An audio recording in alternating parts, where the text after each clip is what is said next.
Today's video does contain subject matter that some viewers may be sensitive to, and as always, viewer discretion is advised. And if you have a story you want to send my way, just go to astheravendreams.com and click the button to do so. And thank you.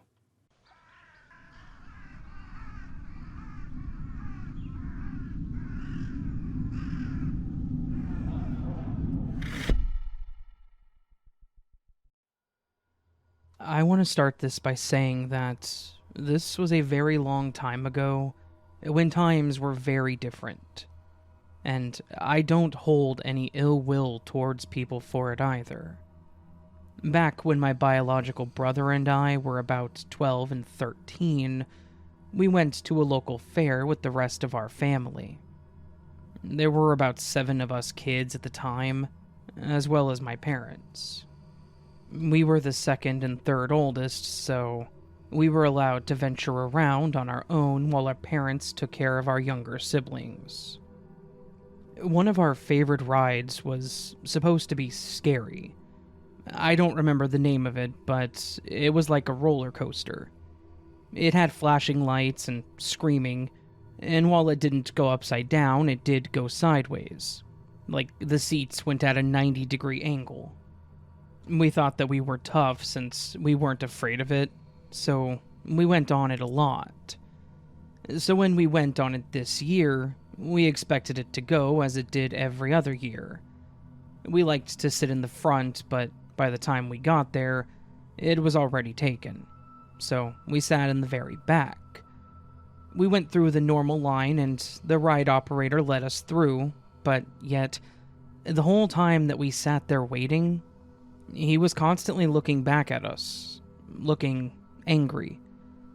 We were always taught to respect your elders, so we just looked away or looked down and kept our mouths shut, but my brother and I looked at each other like we had both noticed. Once a few more people got in, he started walking to pull down the chest bars.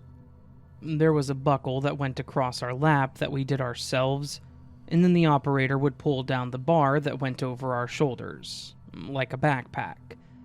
I watched as he pushed the little latch on the ones in front of us to bring it down, and then as he approached us, we made eye contact. He tapped the side of the ride and turned around to head back to his stand, without lowering our safety bar. We just thought that maybe he had forgotten and tried to get his attention, but he didn't even turn around. We tried to pull it down ourselves, but between the angle and being a child, without the strength of an adult, it didn't budge.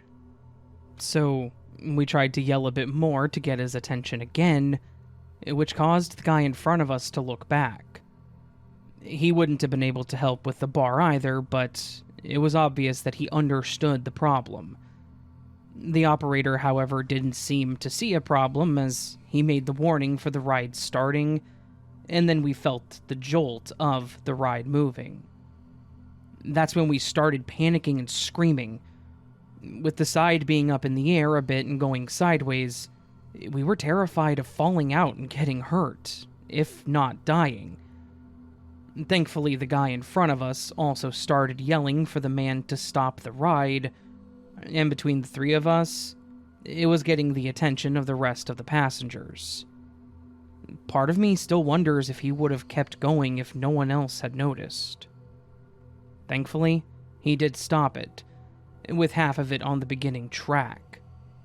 The operator angrily came over and basically harped on us for making such a scene. We didn't know what to say, but thankfully the guy in front of us had our backs and yelled at this guy for not checking the bar. The operator then said that the back seat was supposed to be out of order because the bar was broken, and then accused us of sneaking onto the ride. Those were the reasons he claimed that he didn't check ours. He looked right at us multiple times, so if he knew we weren't supposed to be there, why wouldn't he just tell us to get out? Instead, he risked the lives of 2 young boys. Again, the guy in front of us didn't fall for that, as he saw us get in too, and this caused an argument between the 2 men. We ended up getting off the ride, and after some choice words, the man walked with us back to our parents. He explained to us that there was an incident on the last ride, and for our safety, he just wanted to walk us back. The rest of that day was pretty dull, as we were nervous to ride anything else that we hadn't ridden already, and we definitely didn't want to go without our parents. I don't know what my brother's true thoughts on the matter were that night, but I do know how I felt, and it's always stuck with me to this day. My brother and I were foster kids, and we definitely didn't look like our parents and some of our other siblings, if you catch my drift. Since we've been looked at funny before, I always wonder if that guy that night was thinking the same thing. If he felt so strongly about us that he was willing to potentially risk our lives. Like I said, it was a different time, so it's definitely possible. Thankfully, I don't run into that kind of thing anymore, but I do hope that that man changed his ways.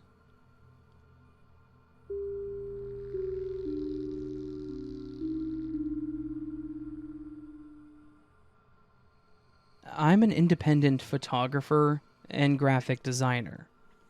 I take photos for anything from family photos, weddings, birthdays, boudoir, anything. There's very little that is off limits to me. I also enjoy touching up photos on request of the customer, and I even make merchandising, like calendars, business cards, and the likes. Being self-employed gives me the opportunity to travel all over for different people and friends, and it also gives me the opportunity to take photos of things that I really enjoy, nature and abandoned places. There's just something about seeing an abandoned house or building and being able to capture it being taken back over by nature that really speaks to me. You can also stand in these places and get a sense of the memories that were made here, both the good and the bad.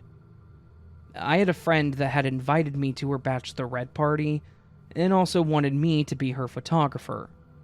However, she lived in Chicago, Illinois, and I lived right outside Boulder, Colorado. So, I was taking a solo road trip. Of course, that didn't really bother me because I enjoyed it. I left a few days early knowing that I would end up stopping randomly for photos, and I brought along plenty of equipment. While driving through parts of Kansas, I learned of an abandoned fairground that was nearby, and I knew that I had to check it out. This place was not easily visible, so it did take me a few minutes to finally find it. I wouldn't suggest this, but I wasn't sure if people were allowed in, so I parked in a nearby lot, and I trekked across a field to get there. It was honestly breathtaking. There was this cute little shoe house that was sun-faded, an old roller coaster that was being overgrown by trees and vines, and what looked like a haunted house or funhouse-style building that looked like it had caught fire at one point. I got some great shots, and you could really stand there and feel the presence and imagine what the place was like when it was open. But that joyous feeling soon faded when I started feeling like I wasn't alone. It was that feeling like when someone hovers over your shoulder. I found myself constantly looking over my shoulder and scanning the area, expecting somebody to be there, and hopefully they would just tell me to leave. But I never caught anyone. I do believe in the paranormal, so part of me also thought that maybe it was a strong energy that was left here. Since I didn't see anybody, I decided to keep walking around and shoot what I could. But that feeling still lingered, and it didn't stop there. I started hearing what sounded like someone walking, like the slight tap on the concrete or crunch of leaves and other debris on the ground. However, it was only whenever I walked. I know it sounds odd, but I knew it wasn't from me. I could walk while watching my feet, timing the sounds, and the ones that I was hearing were not from me. Now, I was starting to really feel like I was being followed or watched. It was kind of spooking me, so I thought I would slowly make my way out. I tried to be sly and take a panorama to kinda get another glimpse of the area, but then I noticed that everything seemed to stop. There was no longer a breeze, there was no sway from the trees and other vegetation, the dilapidated canopy was still, and the sound of wildlife were completely gone. I picked up my pace and got back to my car. I put my camera in the passenger seat, and I left. I noticed that there were no other cars or people around like I was expecting. It is possible they parked in another secluded place, but definitely not seeing a car made it a little more uneasy. I made it to my destination, and the party was great. I took a lot of great photos. I even told them about my experience, and my friend wanted to visit it someday herself. I would love to go back too, but I think it would be a better experience when I'm not alone. When I got home, I set up my camera and my computer, and I was excited to go through all of the photos. The pictures from the fairground came out just as I had hoped, but I also realized that I had captured more than what I expected. In the picture by the canopy, there was a small dark figure standing next to it. I couldn't quite make out what it was, and even in zooming in, there were no details. I started spotting some more figures near the roller coasters, near the entrance, and most alarming for me was the panorama. It appears that I was surrounded by these figures, and I never even knew it. I knew I felt like I was being watched, and yes, it was a bit unsettling, but I never really felt like I was in danger.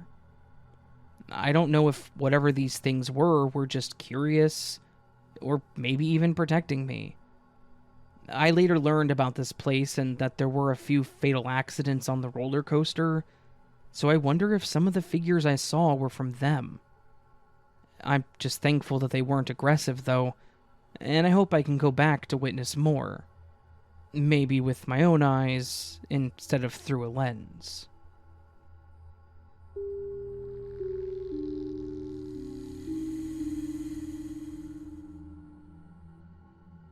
Back when Facebook started to become really popular, I found myself adding everyone I knew that I could.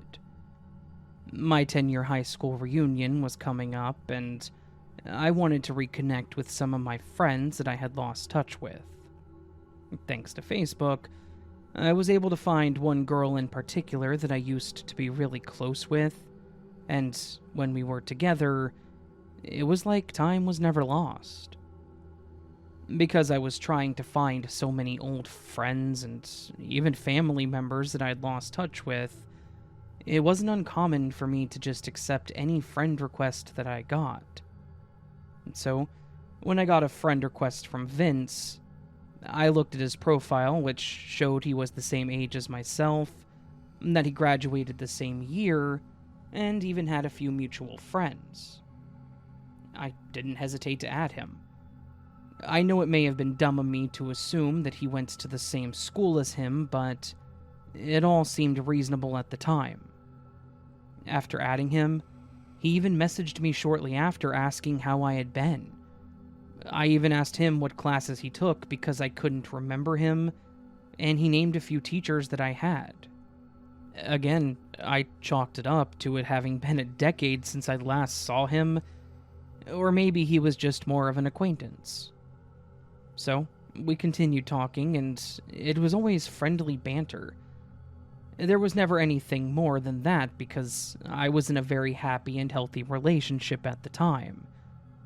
He even mentioned meeting up sometime, and maybe this is me not being able to read between the lines, but I remember saying that I couldn't wait to see everyone at the reunion that was coming up.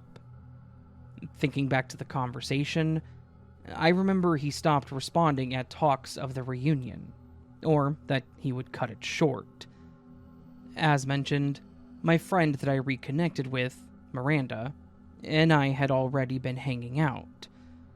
The reunion was going to be in October because it was also going to be a costume party, but we made plans to go to the state fair in September as a double date. Her and her husband, Garrett, as well as me and my boyfriend at the time, Miguel. We all met up, introduced each other as the guys hadn't met yet, and just started walking around and talking without actually doing anything at the fair. We finally got around to a few games, and then we stopped to get something to eat. Miguel went to find an open picnic bench while the other two were getting the food. I went to buy a pitcher of beer.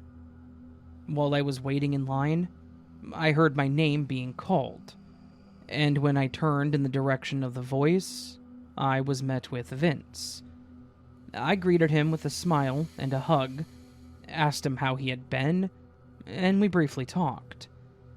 I told him that he should say hi to Miranda, and since he seemed to be waiting in line too, I grabbed my pitcher and told him I would be right back with her. They were already at the table, so I explained to the group who I had just seen, and Miranda followed me back. But when we got there, he was already gone. I tried explaining to Miranda what Vince looked like and what I knew about him, but she could not seem to remember or place him. Again, we just shrugged and thought that maybe we would run into him later and continued on with our night. Later that night, as we started winding down, I wanted to get on the Ferris wheel. It was always my favorite, and I'd had fond memories as a kid on it, so Miguel and I took it while Miranda and Garrett waited. The first time around, we stopped close to the top and looked over the side and waved down at them. However, I noticed Vince standing down there off to the side. He was looking up at us, and he appeared angry. It was one of those moments when you see someone that looks like they're in a bad mood in passing, and you kind of just think, what's wrong with them? But then you move on. So, I made a mental note that he looked mad and just went back to our ride. The second time around, we stopped dead center at the very top, and just like I had seen in the movies, Miguel had decided to propose to me. It was super sweet, and this also had my head all over the place, so while I'm thinking about everything at once, Miguel shouts over the side, "Hey, she said yes!" And Miranda shouts back.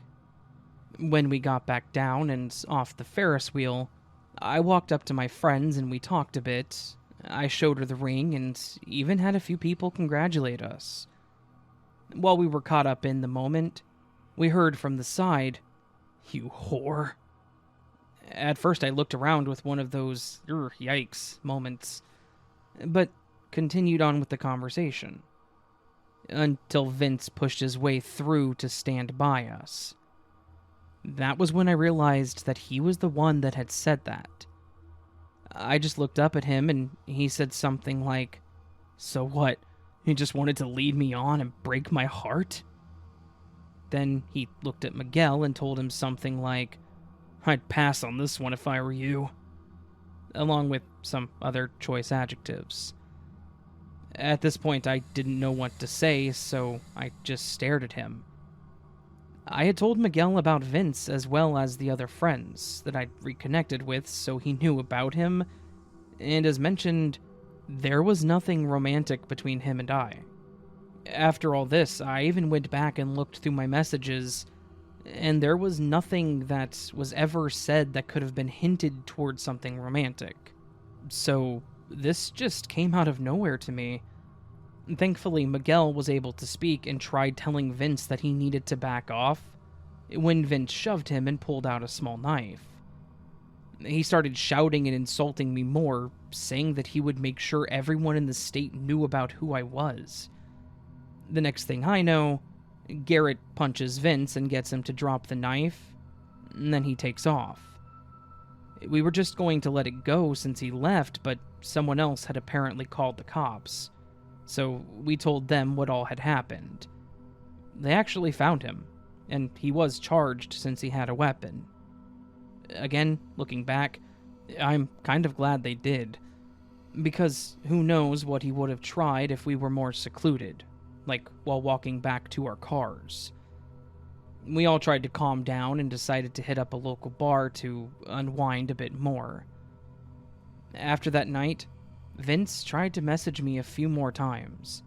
Just more disrespectful banter, and he even tried the same thing with Miguel and Miranda. He also tried to message other friends from school, which made for awkward conversations at the reunion. However, it also cleared some things up. After speaking to several people, no one recognized this guy. We even went through yearbooks and checked our class, as well as the graduating classes before us and after us. But there was no one that looked like him or went by the name Vince. We finally decided that it was just some creepy guy that was adding random people, and I guess I was his lucky target. Thankfully, after my friends all told him to shove off and everyone, including myself, blocked him, I never heard from him again. So, at the very least, my proposal anniversary was definitely memorable for multiple reasons. And as for Vince, I hope that we never meet again.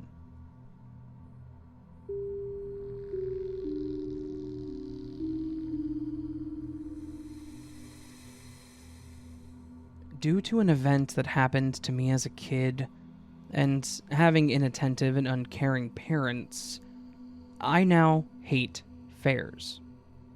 I don't care for carnivals or circuses either, for that matter. I hate clowns and big crowds of people. Some people think it's more of a paranoia, but regardless, at least I know I'm safe. When I was around 10, I believe, my parents took me and my older brother to a local state fair. At the start, it was a lot of fun. I loved all the rides, and I specifically enjoyed the games that had the huge stuffed animals that you could win. I never did win one, but as a kid, you always have this weird air of confidence going into one of those booths, thinking that this time will definitely be different. This time I'll be stronger, and have way better aim, or better luck. Sadly, it was always in my head. So, that year, my brother Ricky wanted to go through the little haunted house they had set up each year. He was around 14 or 15 at the time.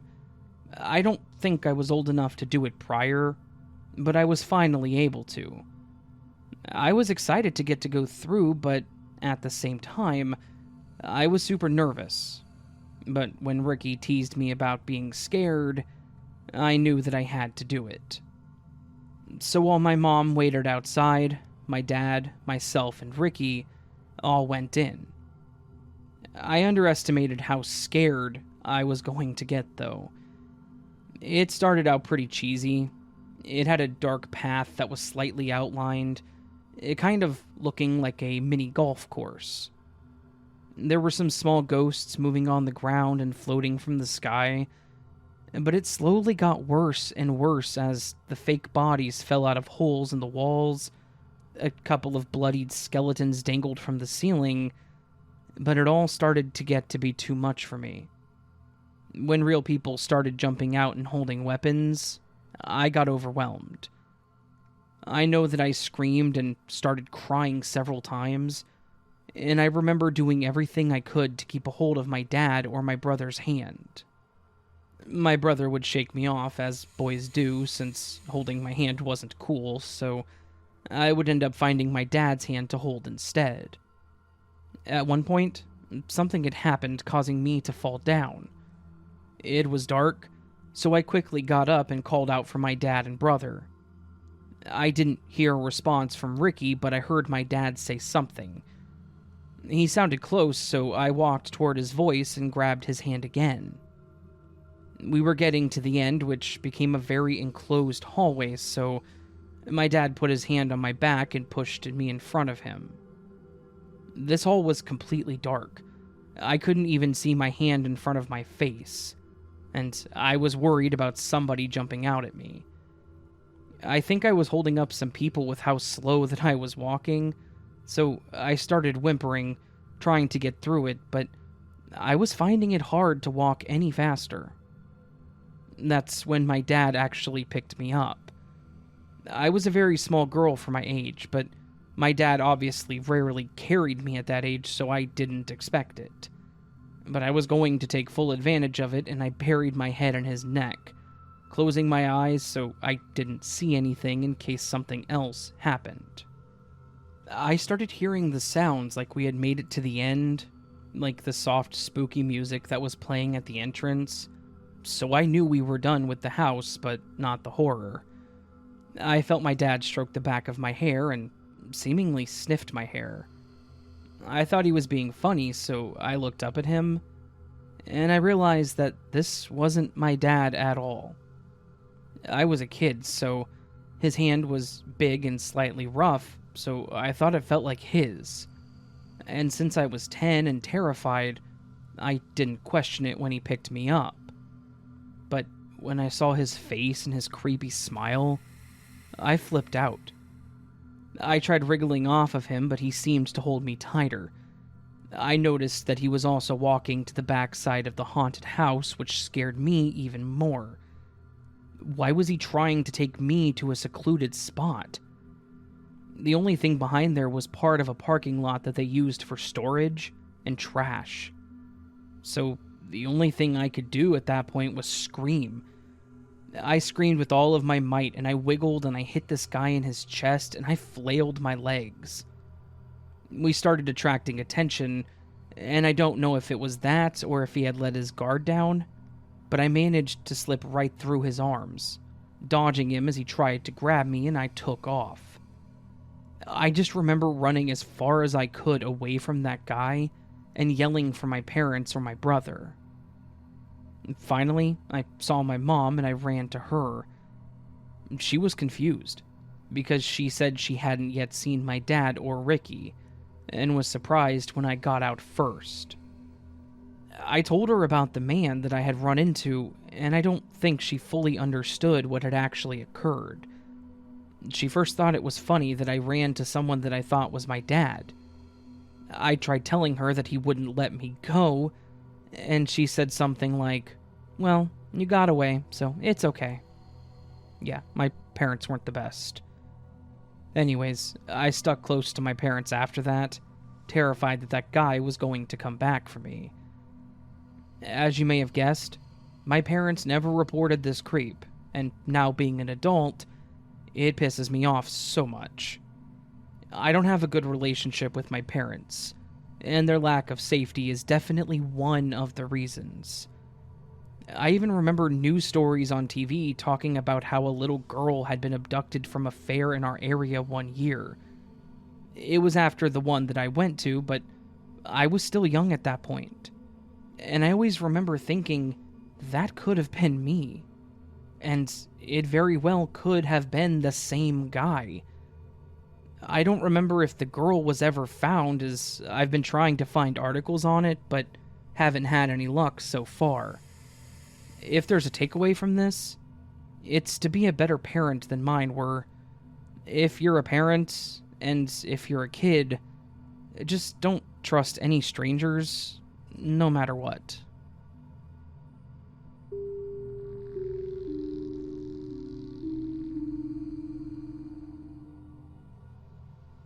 Back in the 90s, my small family at the time, which was my wife, myself, and my 8-year-old son, moved from Virginia to Rhode Island to be closer to my wife's parents. She lived there as a kid, and moved to Virginia when she was in school, which is where we met and decided to stay. We had visited on several occasions, but since her parents were retired, they were usually the ones to come see us. There were definitely new places to visit and see that we had never been to, so it was kind of like a vacation when we first got there. A few months after moving in, we started seeing posters and newspaper ads for the state fair coming up, and my wife insisted that we go as we hadn't been to one in years. We definitely hadn't been since our son, Brendan, was born, so I agreed, thinking it would be a fun experience for our little family. I have never been to a weirder fair. We got there in the evening, and we got to witness a beautiful sunset. I remember because my son was listing off the different colors in the sky. We were hoping to get there earlier to beat the rush, as we went on a Saturday, so we didn't think twice when the parking lot was pretty empty. We thought we just got lucky. But it wasn't just the parking lot that was empty. The actual fairgrounds were looking just the same. I think we spotted maybe 2 or 3 other parties, but that was it. The whole experience there was eerie. They had music playing that seemed very carnival-esque, and it was maybe 3 or 4 different songs on repeat. It would play an ad in between them about visiting certain stalls like the pretzel booth or the ring toss game, just things like that. But it had that muffled and crackling sound to the ads, like the really old videos have, or like an old record player. The recordings were probably reused for years. Another thing that made me think that was because we never even saw a specific pretzel stall. The fair had been open for about a week already, so I figured everything should have been well set up by now. Even though we still thought it was a bit odd, we just tried to make the best of it, thinking there just wouldn't be any lines or a wait, and I tried to have a good time. Besides, Brendan didn't really seem bothered by it, and he didn't seem afraid either. We bought some tickets and went to a few game booths nearby. Everyone we went to, though, was being attended by someone that said very little and just stared at us the whole time. We went to the bottle game, where you use softballs to try to knock over the glass bottles, and the guy reeked of cigarette smoke. When he wasn't hacking up a lung and wiping his hands, he was staring at my wife. Due to the way she was raised, she didn't scare easily, so when I thought it was awkward and felt I needed to be a bit more protective, she said that we should just continue as normal. So we tried out a few more games, but I couldn't deal with the staring. So I thought we would just go ahead and try some rides so that we didn't have to focus on other people. Brendan chose a ride that sat 4 people to it, and each individual seat spun, and then the whole machine spun together.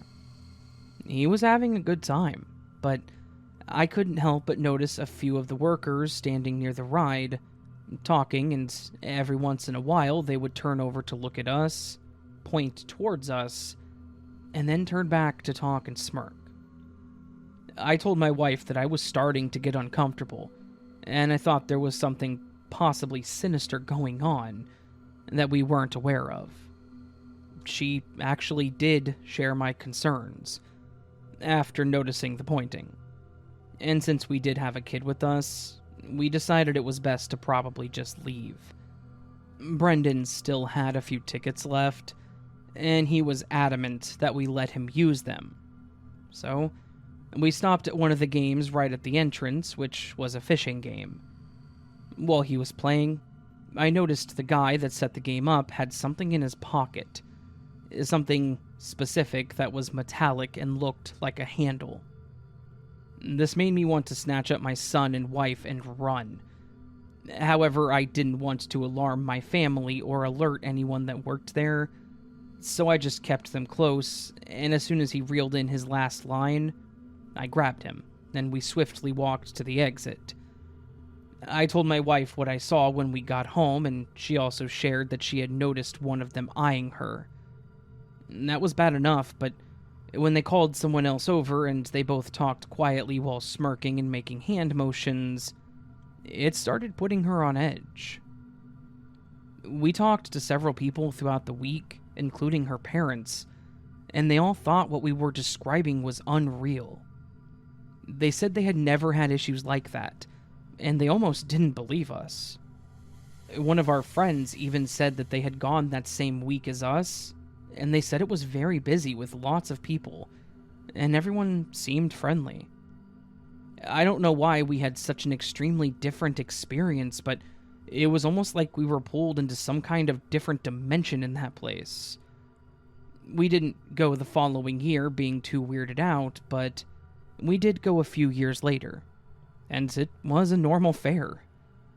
What's even weirder is that now that my son is an adult, we've talked to him about it, and he doesn't remember the fair being weird at all. He said he remembers the bright colors, the poppy music, and the friendly staff.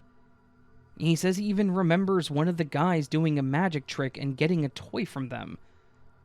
I thought maybe he was remembering from another time, but he specifically said that this was when we first moved to Rhode Island, because it made him happy and excited to have moved there. I still don't understand that night, but I guess at least we made it out safe and we all seem to be ourselves. I just hope that nothing like that ever happens again.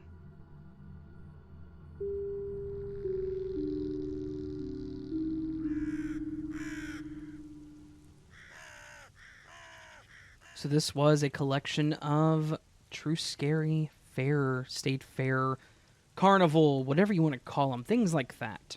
Stories at carnivals, fairs, etc.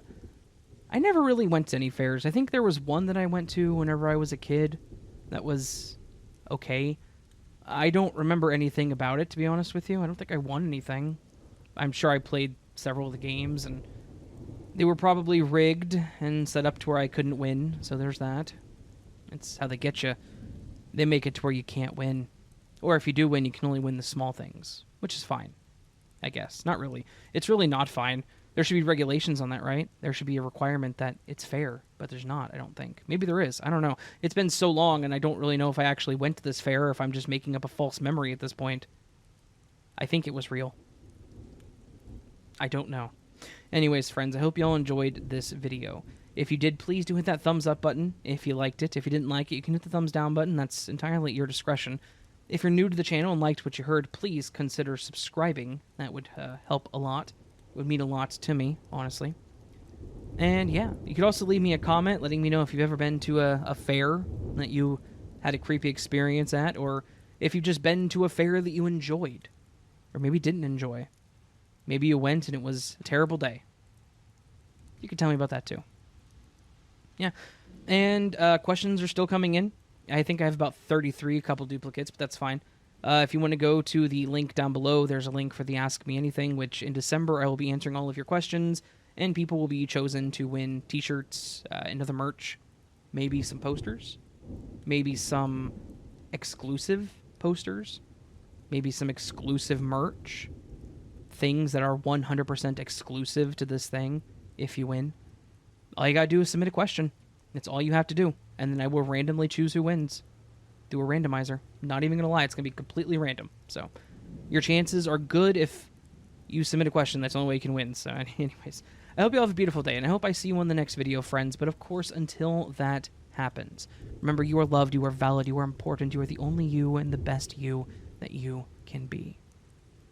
And of course, until I see you again, I hope that you sleep well.